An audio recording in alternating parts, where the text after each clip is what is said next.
How to upload high quality snaps on Snapchat.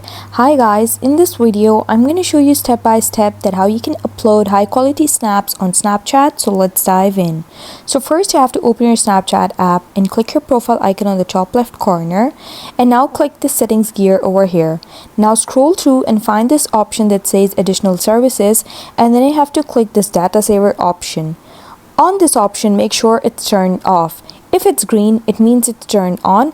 You have to simply just turn it off by clicking it. Toggle it off and go back. Now go back again. Come to your camera and now see if your camera lens is clean. Make sure you are taking a picture with a clean camera lens to improve your quality of the picture.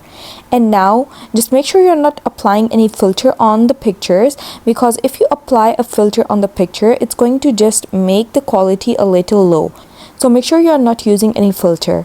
So now once you're done with all these settings and you have a good Wi-Fi connection or internet speed, your pictures will be uploaded in high quality on your Snapchat, and that's how you do it.